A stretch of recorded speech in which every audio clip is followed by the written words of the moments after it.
Welcome everyone to my master microneedling blueprint, the perfect pin. I'm Dr. Rajani and this is your comprehensive derma rolling training course. This course is specifically designed to guide you step by step through the use of my innovative derma roller kit called Plasmazomes, and that includes a 0.25 millimeter derma roller. And the Plasmazomes vials, of course, there's 3 of them in there at 4 mLs each. It's a cutting-edge biomimetic solution, and it's engineered for maximum skin rejuvenation. Don't worry, if you're not using my Plasmazomes, you may be dry derma rolling or using another quote-unquote slip. Dry derma rolling just means derma rolling on cleansed, dry skin just for the purpose of CIT or collagen induction therapy, which works very well unto its own. And some people, of course, add different slips. If you are using another slip, just make sure it's built for microneedling. Regular skincare products should not be derma rolled or microneedled in. People come into my practice every week having used products not designed for derma rolling, and they have reactions on their skin from these mystery slips that we need to address. We need to fix for them. Keep it safe is rule number 1. You get one face, and never try and be innovative by microneedling into your face your skincare like glycolics, retinols, or worse yet, a lot of people online, they get PCL, polycaprolactone, PLLA, things like Sculptra or other hyaluronics.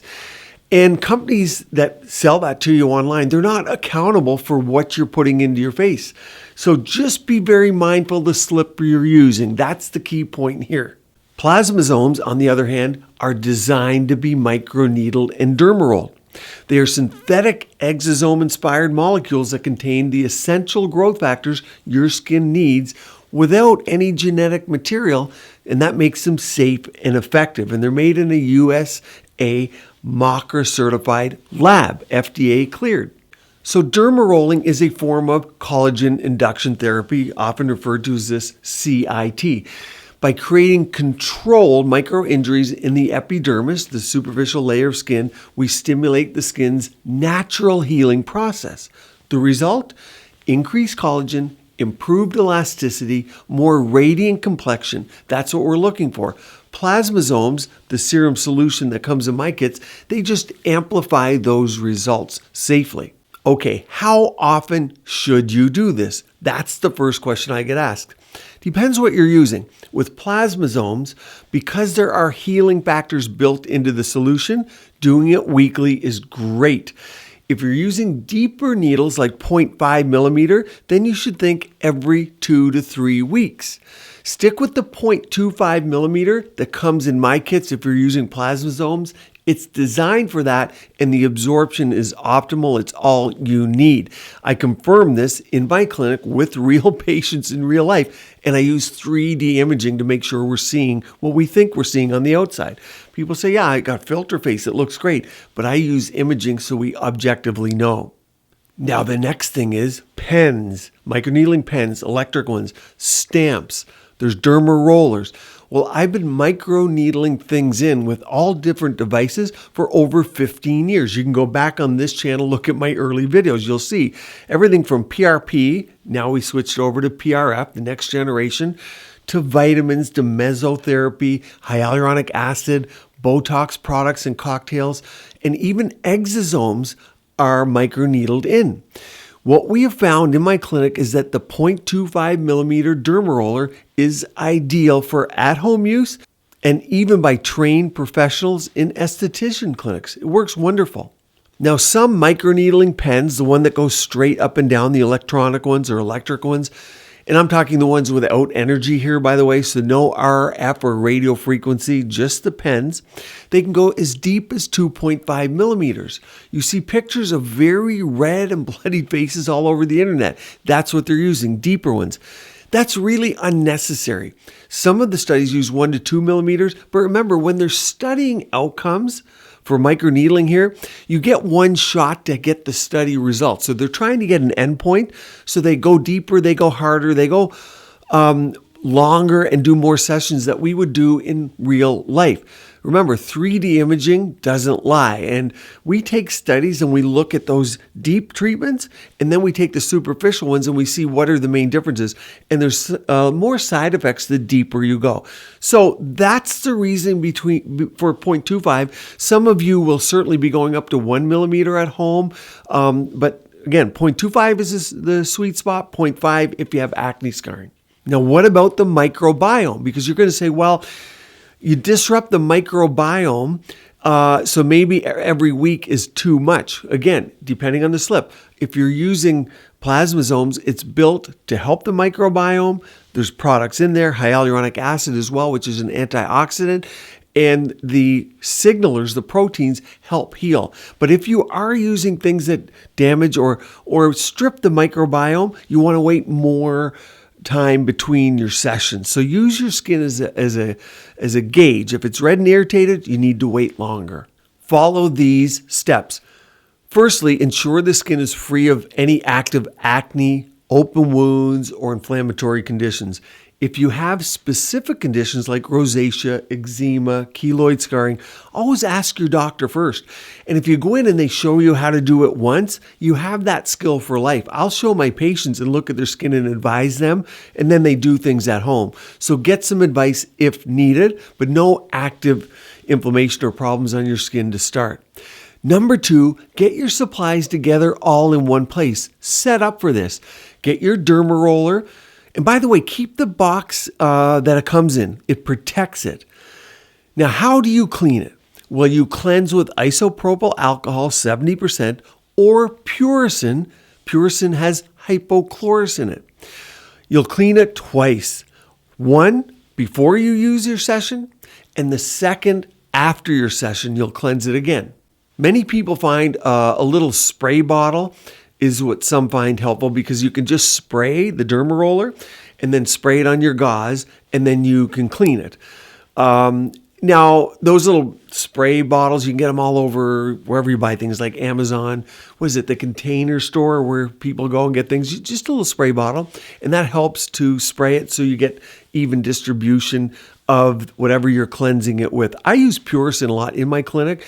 And Purison you'll find in a spray bottle as well. So it comes in a bottle with the spray attached. That could be good. What about numbing? Because that will harm your microbiome. Well, at 0.25 to 0.5 millimeter derma rolling, you're not going to need any numbing. That's the beauty of it. And that's what makes your recovery great as well. So you do not need numbing. In my clinic, when we're doing deep procedures, CO2 lasers, Erbium mag, fractionated RF, whatever it is, and I have to put numbing on, it really is absorptive because it's meant to numb the skin and get deep, and it's really hard to get it all off, and people get reactions to it. They get acne after, but it messes with the microbiome of the skin. So avoid numbing at all costs if you can. Next, you're going to cleanse the skin. Clean your hands always. Always use a clean, fresh towel each time. Use a gentle cleanser. Rajani MD line has a nice cleanser. You probably have whatever one you have at home is fine. Remove all makeup, oil, any impurities. Double cleanse if you're wearing sticky makeup. I see patients come in, the makeup it hardly comes off anymore. Maybe that's a selling point. But if you have a lot of pollutants or that kind of makeup, you can double cleanse your skin with an oil cleanser first. Pat the skin dry with a clean towel, and then do a final cleanse with your 70% isopropyl alcohol or Purison. Now you have a clean slate. I can't stress how important this is to success. Now let's talk derma roller technique. Now you want to divide the face into 6 treatment zones. Number 1, the forehead. Number 2, the left cheek. Number 3, the right cheek. Number 4, the nose and upper lip. Not everyone wants to treat the nose. That's okay. So it'll be just your upper lip.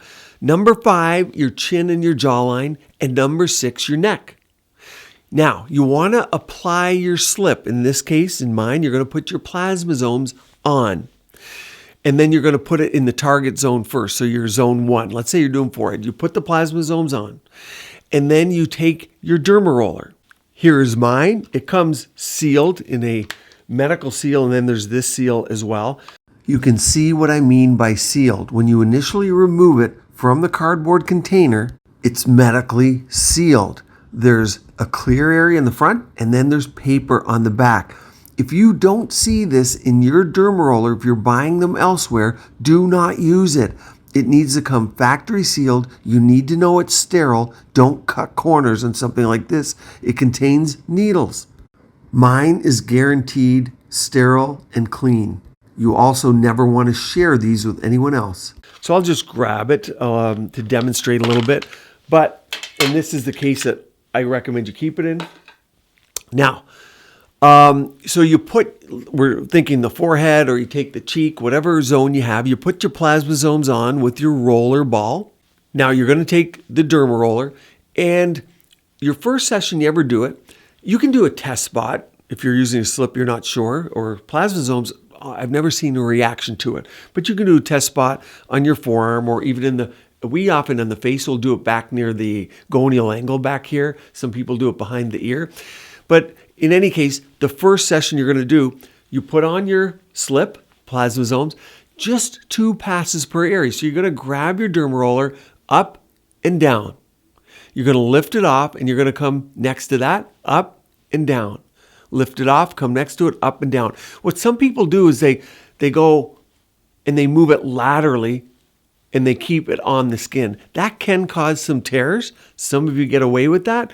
Remember, men, when they're shaving, we get little tears all the time. But it's bad practice and form with your derma roller to get scratches on the skin. So up and down, come off, go to your next one, up and down. Now your next session, once you get used to that and you do your next session, you're going to go, that was 2 passes up and down. Your next one's going to be 4 passes, and you're going to cross it. And you're going to go sideways and back, up and down, over, up and down. And then for your next session, it's going to be up and down, up and down. When you do that zone, you come and you cross it. So when you're ready for 4, it's this way, and you cross it.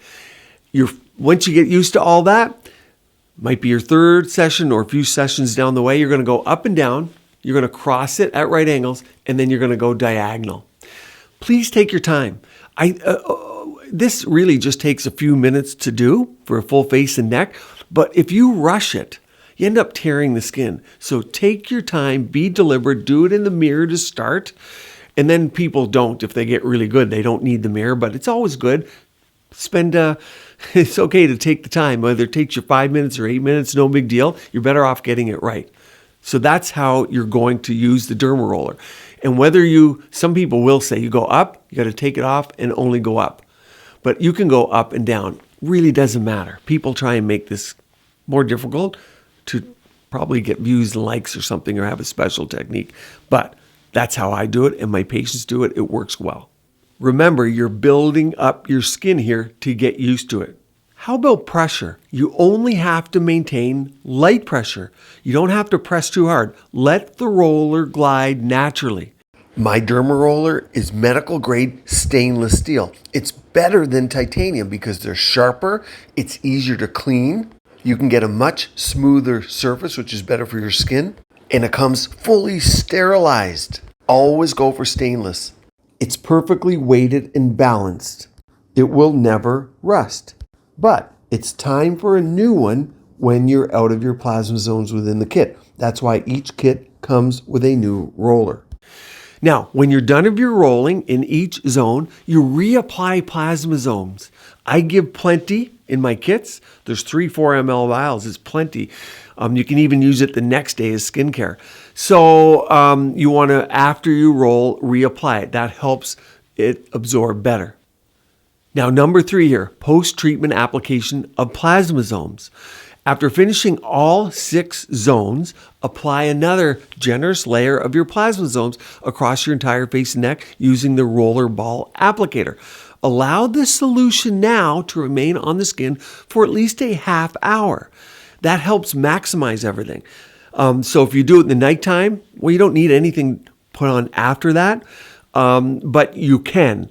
If you're doing it in the morning time, I'd rather not use makeup or things during the day. If you're getting exposed to sun, we're going to talk about sunscreen.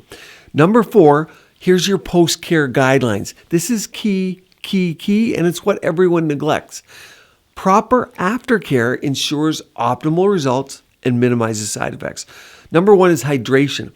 So use a gentle hydrating serum or moisturizer after that half hour to 1 hour. There's no need to wash your face. In my line, and this is just beautiful results with these two things, a layer of hyaluronic acid serum, and then use either one of two things, Plasma Glow Volufiline or my Ultra Moisture. The Volufiline you'll use if you want a little more plumping because it's a lipo-filling product. But it also has THD ascorbate, vitamin C in it, and a little bit of retinol palmitate.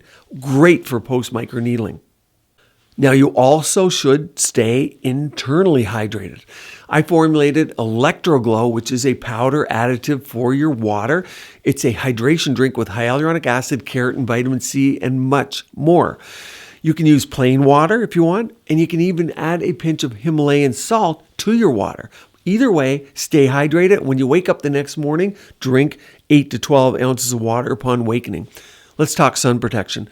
You want to use a broad spectrum SPF 30 every day. So it's nice to avoid direct sun after exposure for 12 hours with plasma zones, 48 hours if you're using a 0.5 millimeter depth.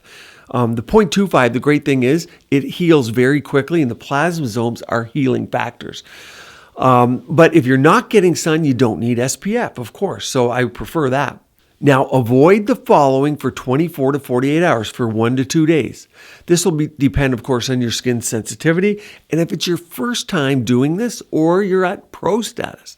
Remember, always start slow. Your collagen lasts years from this, so there's no rush. Here's what you want to avoid.